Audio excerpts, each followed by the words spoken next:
ქართულ აზროვნებას, ინტერესს, ვარსკვლავიანი ცისადმი ასტრონომიულ დაკვირვებას დიდი ხნის ტრადიცია გააჩნია ჩვენს ქვეყანაში. მარტო ის რად ღირს, რომ სულხან საბა ორბელიანის ლექსიკონი ქართული დიდ ასტრონომიულ ცოდნას შეიცავს.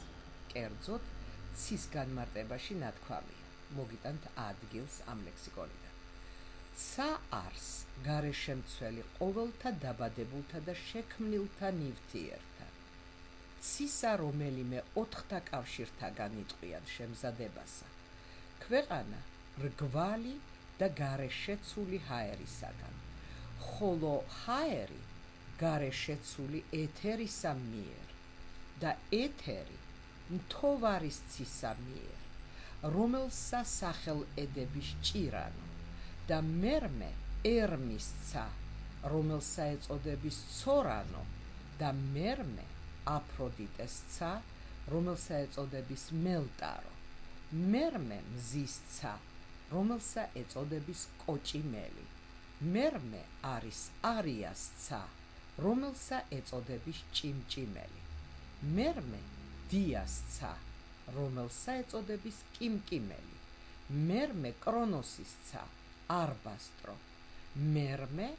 მერვე ვარსკვლავთ ცა, რომელი აღსავლით დასავლით მოიქცევის, მერე მეორე მძვრელი ცა და მერმე პირველი მძვრელი ცა, რომელი მსგავსი არს ბროლის, ხოლო გარეგანი ცაი არს სამყარო. ქართულ ასტრონომიულ ტრაქტატში, რომელიც 1188 წლით თარიღდება, გროტესკული ორნამენტის შუაში დახატულია კავებიანი ქალიშვილი ქალწულის თანავარსკვლავედის გამოსახულება. იქვეა ტექსტი, ასომთავრული და ნუსხური. ხელნაწერი დაცულია კორნელი კეკელიძის სახელობის ხელნაწერთა ინსტიტუტში. ასტრონომიაც, ისევე როგორც მედიცინა, ერის კულტურის სიძველისა და სიღრმის ერთგვარი სასინჯიცაა. კოლხი მედეა კურნალობის ერთ-ერთ დასაბამადაა აღიარებული თვით მეცნიერულ შრომებში. გამოჩენილი გერმანელი მეცნიერი კურტ შპრენგელი თავისი პრაგმატული მედიცინის 5-ტომიან ისტორიას კოლხური მედიცინით იწყებს ჯერ კიდევ 1789 წელს.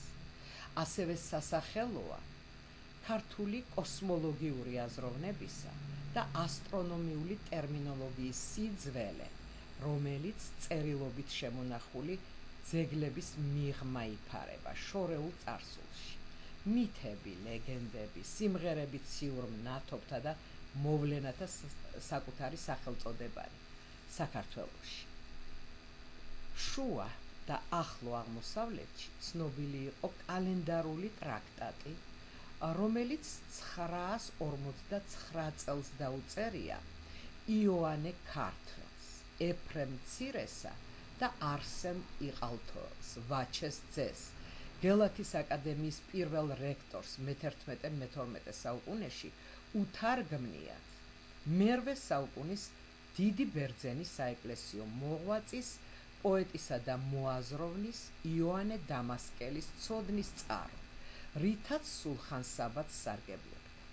ეს შრომა შეიცავს მზისა და მთვარის დაბნელების გამოთვლის ხერხების აღწერას, ადამიანთა ბედზე მნათობთა ზეგავლენის შესახებ ცნობებს, რაც ჩვენში ნაკლებად სწამდათ და მთარგმნელთა ძვირფას დამატებებს, ამ შრომას საქართველოში ნაყოფიერი ნიადაგი დახვდა.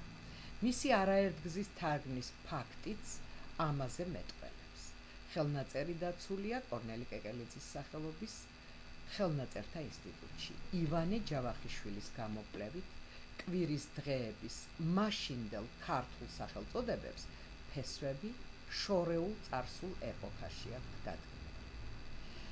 აბუსერის ძე ტბელის ქორონიკონი მნათობთა მოძრაობისა და კალენდარული აღრიცხვის ზოგიერთ შეუსაბამობას ეხება. როგორც მარიბროს ებრძანებს, ეს ნაშრომი საშუალებას გვაძლევს გავითვალისწინოთ ის პროგრესი, რაც ქართველებმა შემოიტანეს საეკლესიო ასტრონომიული გამოთვლების საქმეში. ციტატის დასასრული.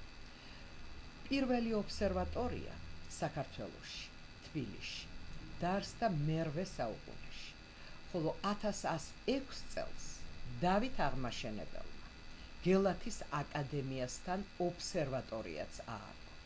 პირველად გამოიყენეს ჩვენში ხელსაწყო ასტროლაბი.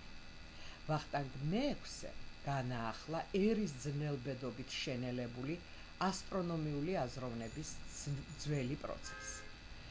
მისი თანადგომით ითარგმნა დიდი უზბეკი ასტრონომის სამარყანდის ბრწყინვალე ობსერვატორიის მშენებლისა და ვარსკვლავთა კატალოგის შემდგენლის ულუგბეკის შრომა 1394 ულუგბეკი 1459.